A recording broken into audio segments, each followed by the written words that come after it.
आज का हमारे पास टॉपिक है एंजाइम्स। पहले मैं आपको कुछ ओवरव्यू दे रही हूँ एंजाइम्स के बारे में कि वो क्या होते हैं और कौन सी मोस्ट इम्पॉर्टेंट पॉइंट्स है जो आपको याद रखने हैं एंजाइम्स के बारे में। अच्छा, सबसे पहले हमारे पास एंजाइम्स काम क्या करते हैं, एंजाइम्स वर्ड का मतलब क्या है। ठीक है, एंजाइम्स में जो एन है ना वो हम एनसाइट के लिए यूज़ करते हैं और जो हमारे पास जाइम है ना it refers to the yeast. ठीक है, तो एंजाइम को अगर आप सिंपल वर्ड्स में लिखें तो वो आता है इनसाइड ईस्ट। बेसिकली इसका काम क्या होता है, हम कोई भी चीज़ अगर स्टडी करते हैं तो हम इसलिए उसकी स्टडी करते हैं कि उसका फंक्शन क्या है, मतलब वो हमें बेनिफिट क्या दे रही है, हम बेसिकली वो देखते हैं। तो एंजाइम हमें ये बेनिफिट देती है कि अगर हम कोई भी रिएक्शन कर रहे हैं, कोई भी रिएक्शन है तो उसका हम अगर एंजाइम उसके अंदर डालते हैं तो वो रिएक्शन जो आपका 10 मिनट में परफॉर्म होना था वो कितने देर में हो जाएगा, 1 से 2 मिनट में आपका डन हो जाएगा। तो बेसिकली एंजाइम का काम क्या होता है, to speed up the rate of the reaction, वो रिएक्शन के रेट को क्या करता है, स्पीड अप करता है। ठीक है, एंजाइम के स्ट्रक्चर से तो आई थिंक आप सब फेमिलियर होंगे, सबस्ट्रेट क्या होता है, एंजाइम्स क्या होता है, एक्टिविटी एक्टिव साइड उसकी क्या होती है। हमारे पास एंजाइम्स होते हैं, हर एंजाइम का एक स्पेसिफिक सबस्ट्रेट होता है जो एंजाइम के पास आके अटैच उसके एक्टिव साइट से अटैच होता है। ठीक है, एक हमारे पास बाइंडिंग साइट होती है, एक हमारे पास कैटालिटिक साइट होती है। ठीक है, बाइंडिंग साइट वहाँ वो होती है जहाँ पर एंजाइम सबस्ट्रेट को होल्ड करके रखता है, कैटालिटिक साइट वो होती है जहाँ पे हमारे पास क्या होता है, रिएक्शन परफॉर्म होता है, कोई चीज़ ब्रेक करनी है, कोई चीज़ जोड़नी है, तो वो दोनों काम क्या होते हैं वहाँ पर कैटालिटिक साइट होते हैं। सबसे मोस्ट इम्पॉर्टेंट थिंग जो यहाँ पर आपसे एमसीक्यूज में जिस बारे में पूछा जाता है वो होता है structural parts of enzyme. Enzyme के स्ट्रक्चरल पार्ट को आपको बेसिकली अंडरस्टैंड करना होता है।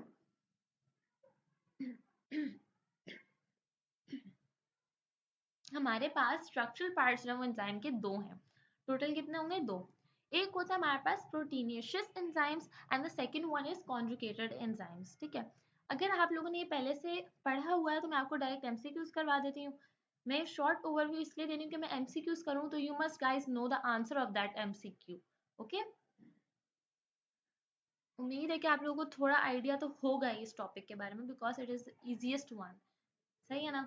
अब हमारे पास प्रोटीनेशियस एंजाइम्स कौन से होते हैं, जहाँ पे क्या होता है इसके पास जो किससे मिलके बने होते हैं, प्रोटीन से मिलके बने होते हैं वो एंजाइम्स। ठीक है, अब हमारे पास जो स्टमक में एंजाइम है वो कौन सा आता है, प्रोटीनेशियस एंजाइम होता है। कौन सा एंजाइम, जो हमारे पास activation of pepsin enzyme is the proteinaceous enzyme. Pepsin हमारे पास क्या है, एक प्रोटीनेशियस एंजाइम। बेसिकली होता है क्या, हमारे पास स्टमक में जो गैस्ट्रिक ग्लैंड होते हैं ना वो हमारे पास एंजाइम को रिलीज करते हैं, लेकिन वो किस फॉर्म में रिलीज करते हैं, वो पेप्सिनोजन की फॉर्म में रिलीज करते हैं। अब जो पेप्सिनोजन और पेप्सिन में क्या फर्क है, जो पेप्सिनोजन एंजाइम है ना हमारे पास वो जिस फॉर्म में रिलीज करो पेप्सिनोजन है। पेप्सिनोजन एंजाइम के साथ एक पॉलीपेप्टाइड चेन अटैच होती है, प्रेजेंट होती है। ठीक है, जब गैस्ट्रिक ग्लैंड से रिलीज होता है तो वो क्या होता है, pepsinogen is an inactive form of enzyme. अच्छा, एंजाइम कब एक्टिव होता है, जब उसका काम है। अगर उसका काम नहीं है तो एंजाइम विल रिमेन इनएक्टिव, उसका काम नहीं तो वो एक्टिव नहीं होगा।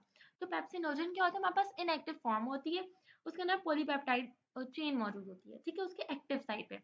अब ऑब्वियसली एक एंजाइम उसके एक्टिव साइड पे क्या है, चेन पॉलीपेप्टाइड की मौजूद है, तो उसकी एक्टिव साइड क्या होगी, ब्लॉक हो गई है। और जब भी हमारे पास कोई एक्टिविटी होगी एंजाइम की तो वो कहाँ पर आके अटैच होती है, एक्टिव साइट पे अटैच होती है। तो वहां से जो है हमारे पास कैटालिटिक साइट होती है, वहां पे हमारे पास क्या होता है, पूरा रिएक्शन होता है। तो अब जब एक्टिव साइट ही ब्लॉक है तो वो क्या होगा, इनएक्टिव फॉर्म में मौजूद है। तो हमारे पास क्या होता है, जब वो HCl से रिएक्ट करता है, हमारे स्टमक में कौन सा एसिड मौजूद होता है, hydrochloric acid, that is short form is HCl।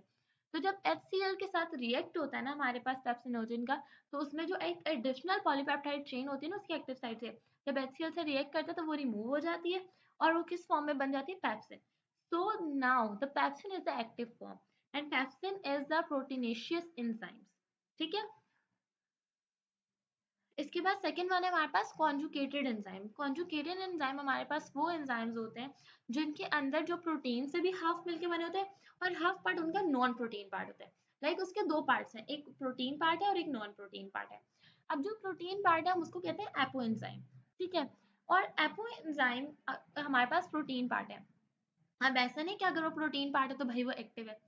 Without protein part, apoenzyme is considered as inactive. मतलब एपोएंजाइम के पास अगर उसका प्रोटीन पार्ट नहीं है, एपो एंजाइम क्या है, प्रोटीन पार्ट है। ठीक है, एपो एंजाइम के पास अगर नॉन प्रोटीन पार्ट नहीं है तो उसको हम क्या कंसीडर करते हैं कि वो इनएक्टिव फॉर्म है। अच्छा, अब नॉन प्रोटीन पार्ट क्या है? नॉन प्रोटीन पार्ट जो होता है वो हमारे पास कोफैक्टर है यहाँ पर। ठीक है, तो इसका मतलब जो हमारे पास एपो एंजाइम और cofactor combine with each other, they make an enzyme which is in active form, who is able to perform their functions. और उस एंजाइम को हम बोलते हैं holo enzyme.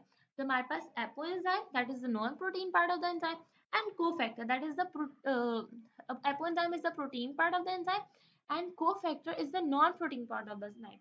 These two combine together to form a holo enzyme. ठीक है, holo enzyme क्या है, हमारे पास एक कोफैक्टर है जिसको हम कहते हैं एक होलो एंजाइम बन गया हमारे पास, जो कि क्या करेगा, कोई भी एक्टिविटी को परफॉर्म करेगा। अच्छा, एक तो हमारे पास ये हो गया। अब हमारे पास कोफैक्टर्स की भी डिफरेंट टाइप्स हैं। एक उसकी टाइप है इनऑर्गेनिक और एक उसकी टाइप है ऑर्गेनिक।